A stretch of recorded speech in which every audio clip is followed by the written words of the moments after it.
Sarah Martinez stood at the floor-to-ceiling windows of her corner office on the 42nd floor, watching the city pulse with life below.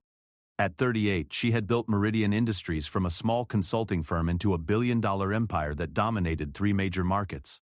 Her journey to the top hadn't been easy, but every obstacle had only sharpened her resolve and refined her strategic mind. Born in a working-class neighborhood in Detroit, Sarah learned early that survival required both intelligence and cunning. Her father worked double shifts at the automotive plant while her mother cleaned offices at night to make ends meet. Sarah watched her parents sacrifice their dreams for stability, and she vowed her life would be different. She excelled in school, earned a full scholarship to Northwestern, and graduated summa cum laude with degrees in business and psychology. Her first job was at Harrison & Associates, a mid-tier consulting firm where she quickly distinguished herself. While her colleagues focused on following established procedures, Sarah saw patterns others missed. She could read people like open books, understanding their motivations, fears, and desires within minutes of meeting them. This gift, combined with her analytical mind, made her invaluable to clients seeking competitive advantages. Within 5 years, Sarah had been promoted 3 times and was managing major accounts worth millions. But she grew frustrated with the limitations of working for others. She wanted to build something lasting, something that would give her the control and security she craved. At 28, she took the biggest risk of her life and started Meridian Industries with her life savings of $40,000.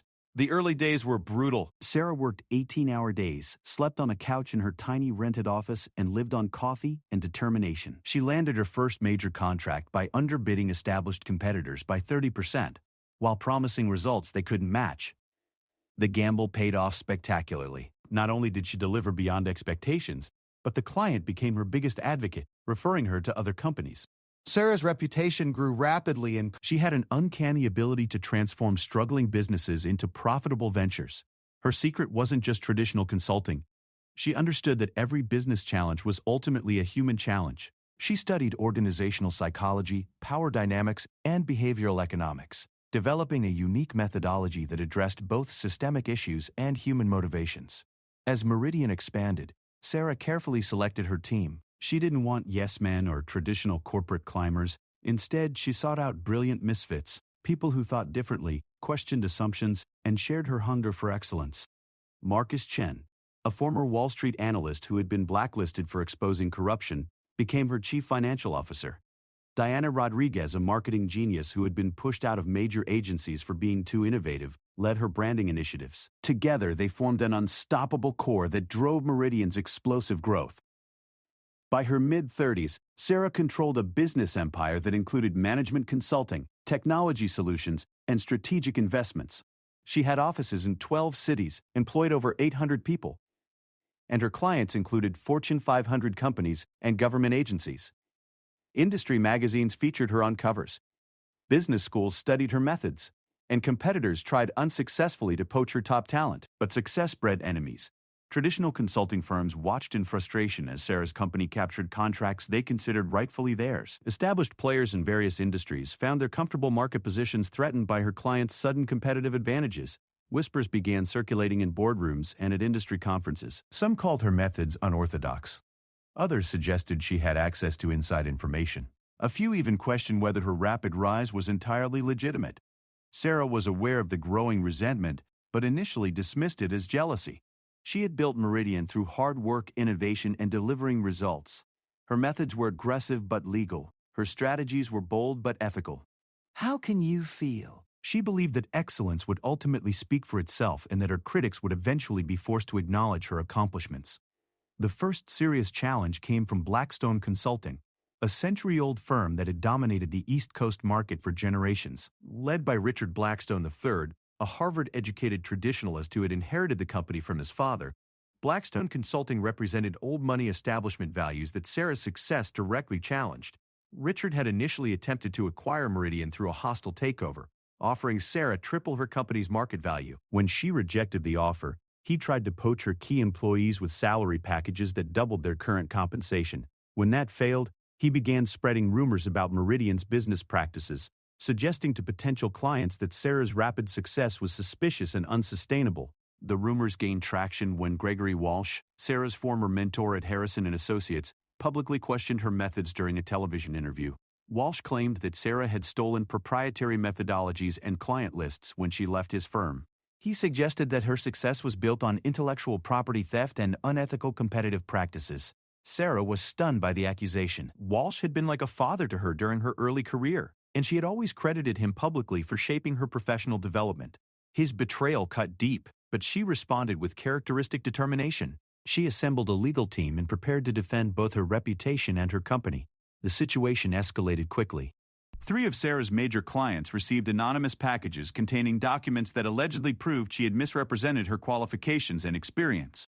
The documents were sophisticated forgeries, but they raised enough questions to make the clients nervous. 2 contracts worth $20 million were suddenly put on hold pending investigation. Sarah realized she was facing something more than business competition. Someone was orchestrating a systematic campaign to destroy her credibility and dismantle her empire. The attacks were too coordinated, too well-funded, and too precisely targeted to be coincidental. She was dealing with enemies who had resources, connections, and a detailed understanding of her business operations. During a late-night strategy session with Marcus and Diana, Sarah made a crucial decision. Instead of playing defense and hoping the attacks would fade, she would go on the offensive. She had built Meridian by outthinking her competition, and she would save it the same way. They think they can destroy what we've built. She told her team as they worked through the night. They're about to learn that they picked the wrong target. Sarah began her counterattack by hiring private investigators to trace the source of the forged documents and anonymous packages. She discovered that several of the detectives had previously worked for intelligence agencies and brought skills that went far beyond traditional corporate investigation. What they uncovered was more extensive than she had imagined. The campaign against her involved not just Richard Blackstone and Gregory Walsh, but a network of competitors, disgruntled former employees, and even some of her current clients who felt threatened by her growing influence. They had formed an informal alliance with one goal: eliminate Sarah Martinez as a competitive threat by any means necessary. The revelation was both shocking and oddly satisfying. Sarah had always known she was different, that her success challenged established power structures. Now she understood that her enemies saw her as an existential threat to their comfortable world of inherited advantages and gentlemen's agreements. As she prepared for the battle ahead, Sarah felt the familiar surge of energy that had driven her throughout her career. Every major success in her life had come after someone told her it was impossible. Every breakthrough had required her to overcome obstacles that would have defeated lesser competitors. Her enemies had made a critical mistake. They assumed that attacking her publicly would make her defensive and cautious. Instead, it had freed her from any remaining constraints. She no longer had to worry about maintaining relationships with people who saw her as a threat. She could focus entirely on what she did best: winning.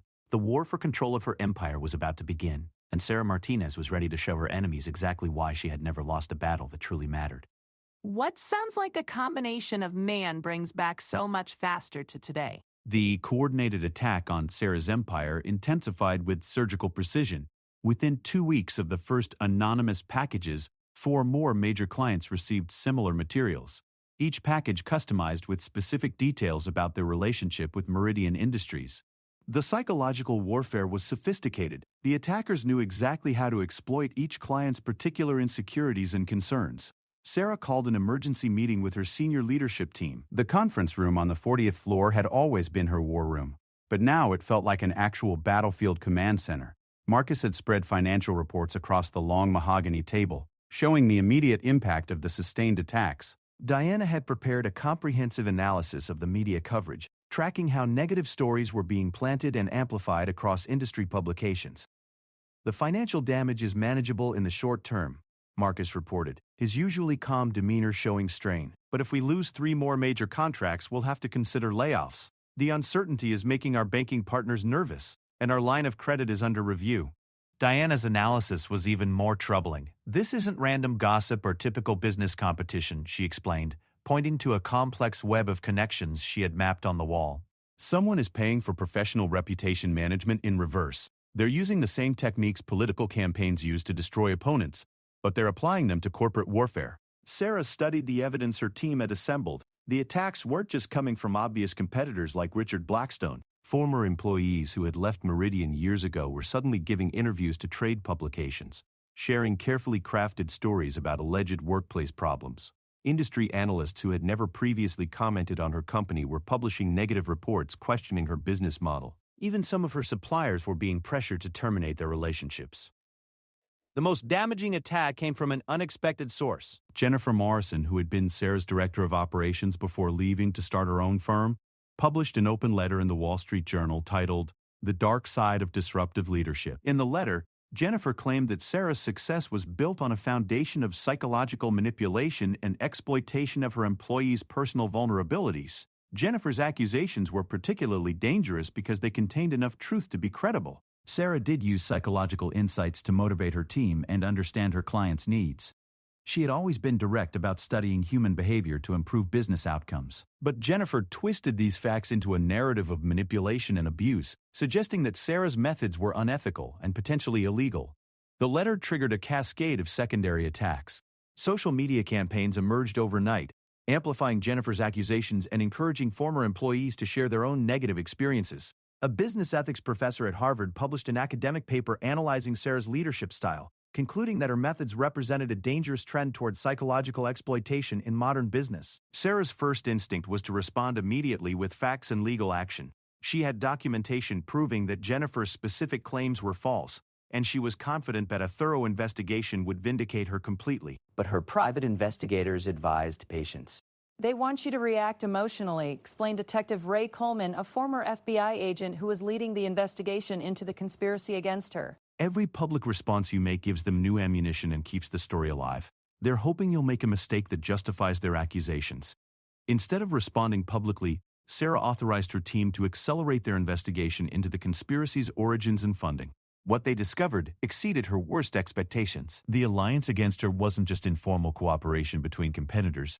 It was a well-funded, professionally managed campaign with its own command structure and strategic objectives. The conspiracy was being coordinated by Apex Strategic Solutions, a reputation management firm that specialized in what they euphemistically called competitive intelligence and market positioning. Apex had been hired by a consortium of companies that felt threatened by Meridian's success. The consortium included not only Blackstone Consulting but also 3 major technology firms, 2 investment banks, and a government contractor that had lost significant business to Sarah's company. The scope of their campaign was breathtaking. They had been planning the attack for over a year, systematically identifying and cultivating potential sources of negative information. They had hired former employees as consultants, encouraging them to document any concerns about their time at Meridian. They had established relationships with journalists and analysts, gradually seeding negative narratives about disruptive business practices in general, and Sarah's methods specifically. Most shocking of all, they had infiltrated Sarah's own organization. 3 current employees were being paid to provide inside information about upcoming contracts, internal discussions, and potential vulnerabilities. The betrayal cut deep. These were people Sarah had trusted, promoted, and considered part of her extended family. The good news is that we know who they are and what they're planning, Coleman reported during a secure meeting at Sarah's penthouse apartment. The bad news is that they're planning something big. Our sources suggest they're preparing a final assault that will either force you to sell the company or destroy it completely.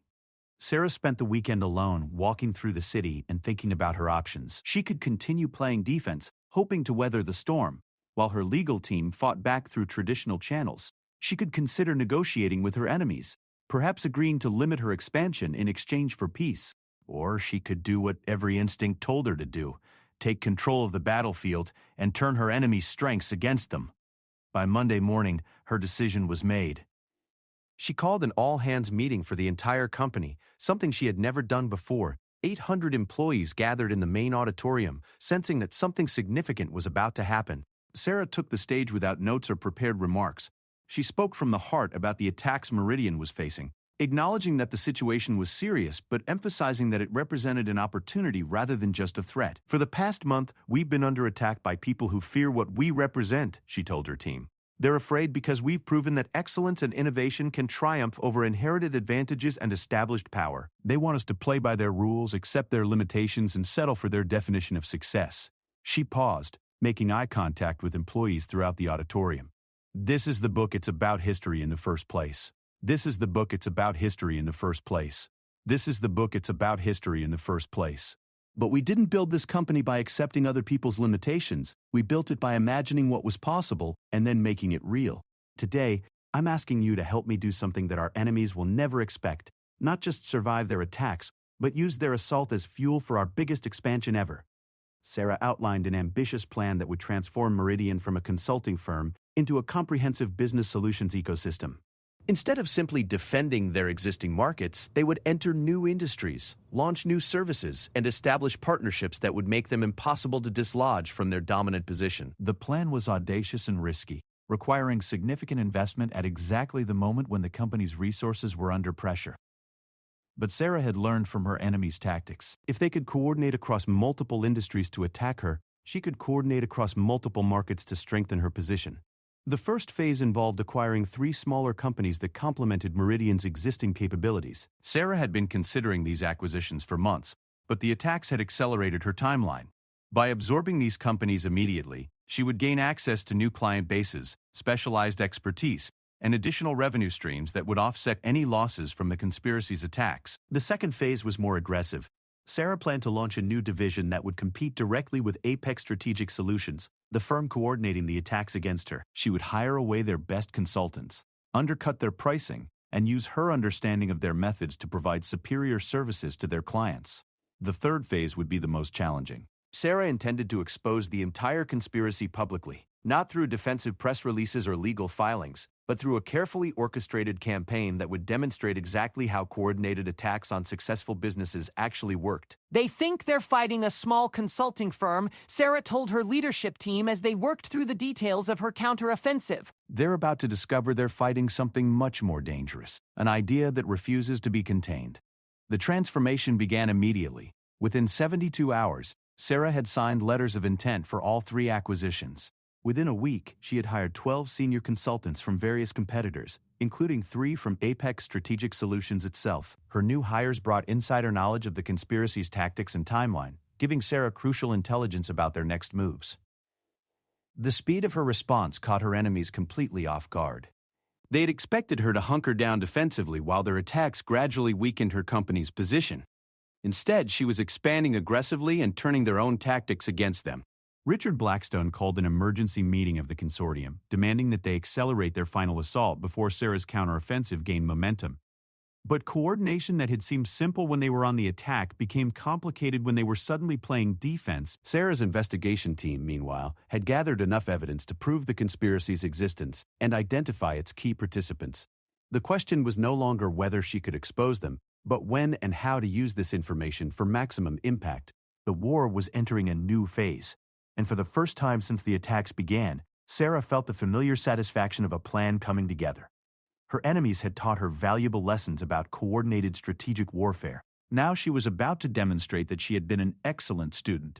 Sarah's rapid expansion and aggressive hiring had disrupted the conspiracy's carefully planned timeline. But her enemies weren't ready to surrender. Richard Blackstone and his allies decided to launch their final assault 3 months ahead of schedule, hoping to catch Sarah before her new acquisitions were fully integrated and her defenses were complete. The attack came on a Tuesday morning with devastating precision. The Securities and Exchange Commission announced a formal investigation into Meridian Industries' financial practices, citing anonymous whistleblower reports of accounting irregularities and potential securities fraud. Simultaneously, the Department of Labor opened an investigation into alleged workplace violations, and 3 state attorneys general announced they were reviewing contracts between Meridian and government agencies. The regulatory assault was accompanied by a media blitz that felt like a coordinated military operation. Every major business publication published articles questioning Sarah's business practices. Television networks ran special reports on the dark side of corporate success. Social media campaigns promoted hashtags like #MeridianScandal and #ToxicLeadership, generating thousands of posts from accounts that Sarah's team quickly identified as fake. The most damaging element was a primetime documentary that aired on a major cable network, titled The Manipulation Machine: How Sarah Martinez Built an Empire of Deception. The documentary featured interviews with former employees, competitors, and industry experts, all painting a picture of Sarah as a dangerous sociopath who had built her success through psychological manipulation and possibly illegal activities. The documentary's centerpiece was a hidden camera interview with Robert Hayes, one of Sarah's former senior managers who had been secretly working with the conspiracy for months. Hayes claimed to have recordings of Sarah explicitly discussing plans to manipulate clients and exploit employees. When the documentary played portions of these recordings, They seemed to provide smoking gun evidence of Sarah's unethical behavior. The market reaction was immediate and severe. Meridian's stock price plummeted 40% in the first hour of trading. 3 major clients terminated their contracts immediately, citing reputational concerns. 2 banks froze the company's credit lines pending investigation. Industry conferences began removing Sarah from speaking schedules, and business schools postponed case studies they had been developing about her success. Sarah watched the documentary from her office, surrounded by her core team and legal advisors. As Hayes' recordings played, she felt a mixture of fury and admiration for her enemy's sophistication. The audio was expertly edited, combining real conversations with fabricated content to create seemingly damning evidence that would be extremely difficult to disprove. They're not just trying to destroy the company, she told Marcus and Diana as they analyzed the full scope of the attack. They're trying to destroy the idea that someone like me can succeed in their world. This isn't about business anymore, it's about power and who gets to wield it. But Sarah had been preparing for exactly this scenario. Over the past 2 months, while her enemies focused on their final assault, she had been implementing a counteroffensive that would turn their greatest strengths into fatal weaknesses. You were too affected perhaps against himself in the same days. The first element of her response involved the recordings that seemed to prove her guilt. Sarah's security team had been aware of Hayes' betrayal for weeks, and they had fed him carefully crafted disinformation while monitoring all his communications. Every damaging conversation he had recorded was actually scripted theater, designed to sound incriminating while containing subtle inconsistencies that would expose the deception to careful analysis. More importantly, Sarah's team had been recording Hayes himself capturing his discussions with Apex Strategic Solutions about manufacturing evidence and coordinating media attacks. They had documentation of payments he received for his services and copies of the fabricated documents he had helped create. The second element involved the regulatory investigations that seemed to validate the conspiracy's accusations. Sarah's legal team had been anticipating these attacks for months, and they had prepared comprehensive responses to every potential allegation. More crucially, they had been cooperating voluntarily with regulators for weeks before the investigations were announced, providing complete documentation of Meridian's practices and demonstrating proactive compliance with all applicable laws. Sarah had also been cultivating relationships with key regulators, not through lobbying or political influence, but by demonstrating how Meridian's innovative methods actually enhanced market competition and consumer protection. When the formal investigations were announced, several senior officials were already familiar with the company's operations and skeptical of the anonymous allegations. The third element was the most audacious. While her enemies had been planning their media assault, Sarah had been preparing her own documentary with a team of independent journalists and filmmakers. Her documentary, titled The Conspiracy Against Innovation, would reveal the entire plot against her company, complete with recorded conversations, financial records, and insider testimony. But Sarah's masterstroke wasn't defensive. It was a complete reversal of the battlefield dynamics that would transform her from victim to victor. On Thursday morning, exactly 48 hours after the conspiracy's final assault began, Sarah called a press conference. Instead of addressing the allegations defensively, she announced that Meridian Industries was launching the largest expansion in corporate history, doubling its workforce and entering 5 new international markets simultaneously. The attacks on our company over the past 2 days have actually accelerated our growth timeline, she announced to a room full of surprised reporters. Our clients are contacting us faster than we can respond, asking how they can protect their own companies from the kind of coordinated disinformation campaigns that we've just experienced. The announcement was backed by concrete evidence of Meridian's explosive growth. The 3 companies Sarah had acquired were already generating new revenue that more than offset any losses from canceled contracts. The consultants she had hired from competing firms had brought their own client relationships, expanding Meridian's market reach significantly. Most importantly, Sarah revealed that Meridian was launching a new division called Corporate Defense Solutions, specifically designed to help companies identify and counter coordinated attacks on their reputation and market position. The division would be led by Detective Ray Coleman and would employ former intelligence professionals, investigative journalists, and cybersecurity experts. The market response to Sarah's announcement was immediate and dramatic. Meridian's stock price surged 60% in 2 hours, recovering all its losses and reaching new highs. Companies that had been targeted by similar campaigns began calling immediately, desperate for Meridian's new protection services. The business press, embarrassed by their participation in the conspiracy's disinformation campaign, began investigating the story behind the story.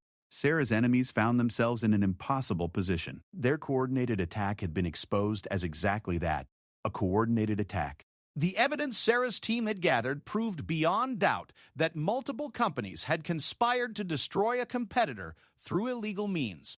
Every participant in the conspiracy now faced potential criminal charges for racketeering, securities fraud, and violation of antitrust laws. Richard Blackstone attempted to salvage the situation by claiming that his involvement had been limited and defensive in nature. But Sarah's investigators had recorded conversations proving that he had been the primary architect of the conspiracy, personally recruiting other participants and authorizing payments to the firms implementing the attacks.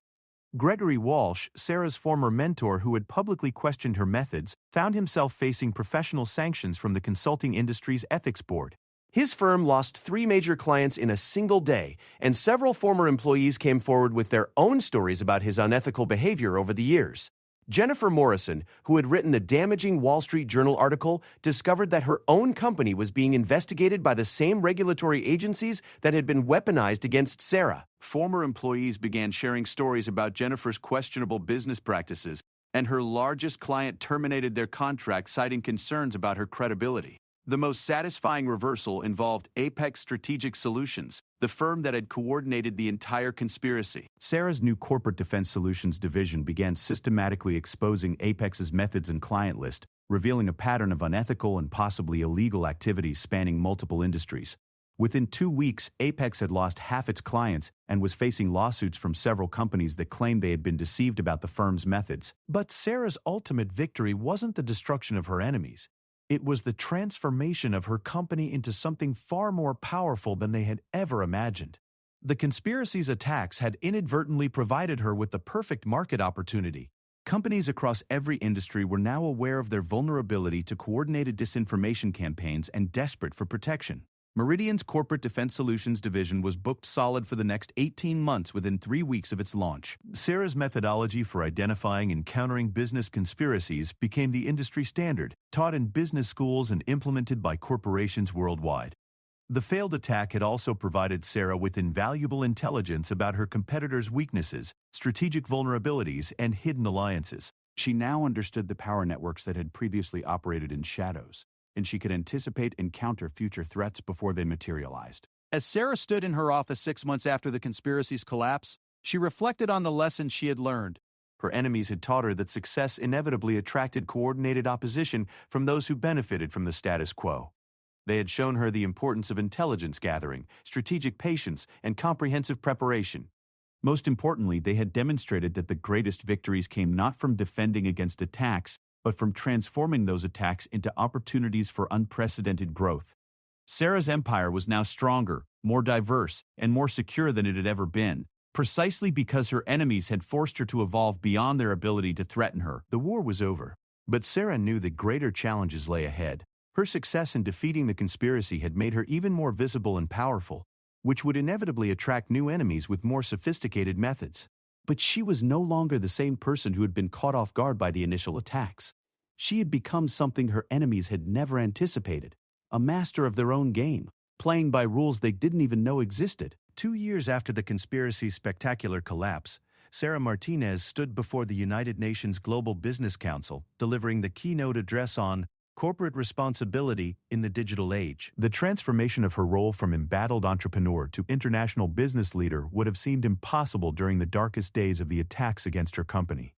Meridian Industries had evolved into something unprecedented in corporate history, a business ecosystem that combined traditional consulting with strategic defense, international expansion with ethical leadership, and profit maximization with societal impact. The company now employed over 15,000 people across 37 countries with revenue approaching $5 billion annually. Led by Detective Ray Coleman, the division had successfully defended hundreds of companies against coordinated disinformation campaigns, uncovering and dismantling multiple corporate conspiracies that dwarfed the original plot against Meridian. Their success had attracted attention from government agencies, international organizations, and academic institutions studying the evolution of business warfare in the digital age. Sarah's methodologies were now taught at Harvard Business School, the London School of Economics, and the Wharton School as essential skills for modern corporate leadership. But success at this level brought challenges that even Sarah hadn't fully anticipated. Her victory over the conspiracy had made her a symbol of resistance against established power structures, attracting both admiration and hostility from unexpected quarters.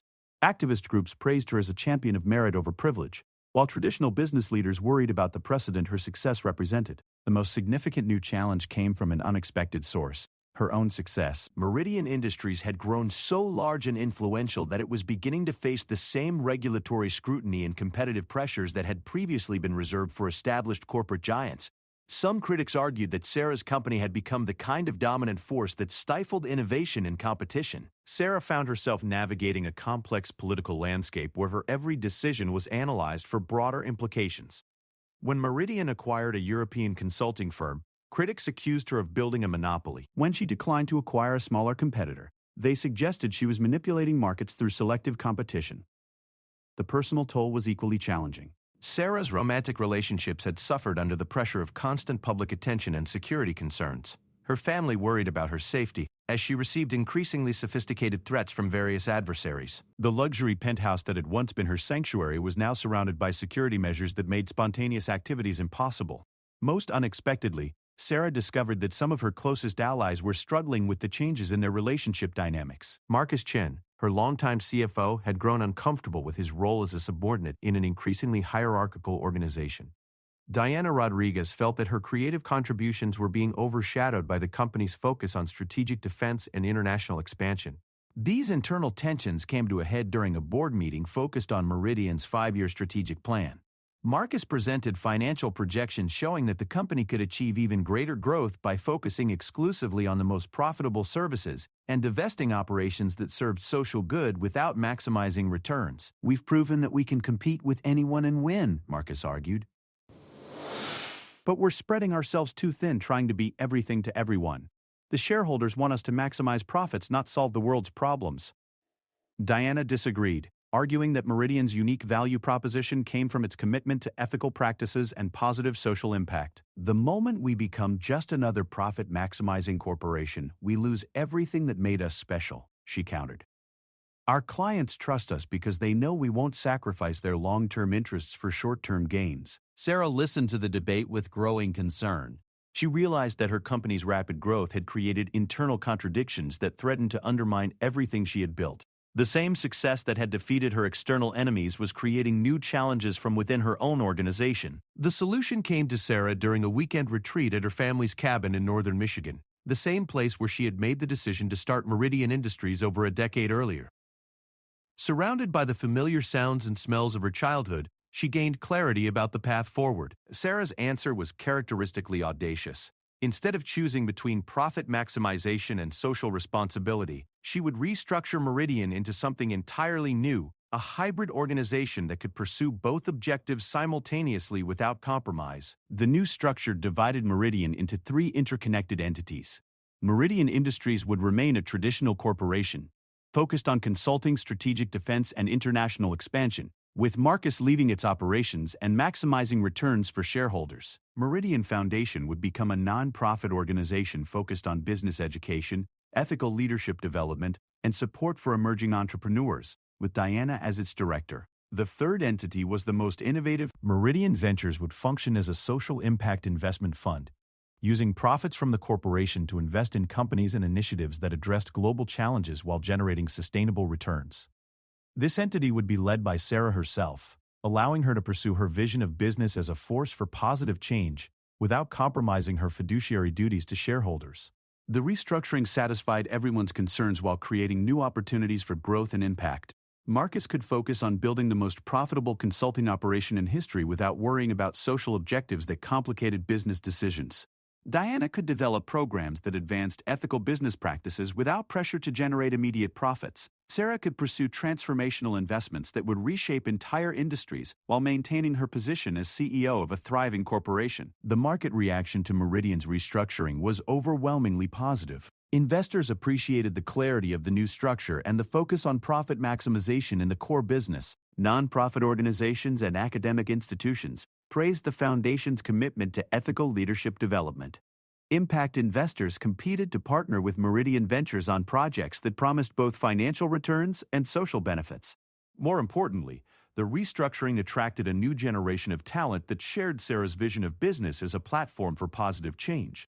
Young professionals who had been discouraged by traditional corporate culture saw Meridian as an opportunity to build successful careers while contributing to meaningful solutions. The company's influence extended far beyond its direct operations. Sarah's success in defeating the conspiracy had inspired dozens of entrepreneurs who had previously been intimidated by established competitors. Her methodologies for identifying and countering coordinated attacks became standard practice across industries. Her model of hybrid organizations pursuing both profit and social impact was being replicated by companies worldwide. Sarah also found that her platform gave her unique opportunities to address systemic issues that had always concerned her. She testified before Congress about the need for updated regulations governing corporate competition in the digital age. She worked with international organizations to develop frameworks for preventing the kind of coordinated disinformation campaigns that had targeted her company. The personal relationships in her life had also evolved in positive directions. Sarah met David Chen, an investigative journalist who had initially been assigned to expose her company, but had instead become fascinated by her story and her vision. Their relationship developed gradually as they worked together on articles and documentaries that examined the changing nature of corporate power and responsibility. Marcus and Diana had both found renewed satisfaction in their roles, leading organizations that aligned with their individual strengths and priorities while remaining part of Sarah's broader vision. The three of them formed a leadership council that met monthly to coordinate activities and ensure that all three entities supported each other's objectives. As Sarah prepared for the next phase of her career, she reflected on the lessons learned from her battle with the conspiracy and its aftermath. The experience had taught her that true power came not from defeating enemies, but from transforming conflict into opportunity for growth and positive change. She had learned that sustainable success required building systems and structures that could operate independently of her personal involvement, allowing her to focus on strategic vision rather than operational details. The restructuring of Meridian had created an organization that would continue thriving and growing regardless of her individual participation. Most importantly, Sarah had discovered that her greatest satisfaction came not from accumulating wealth or defeating competitors, but from creating opportunities for others to achieve their own success. The thousands of employees working across Meridian's three entities, the entrepreneurs supported by the Foundation's programs, the communities impacted by the venture's investments, all represented extensions of her original vision of business as a force for positive transformation.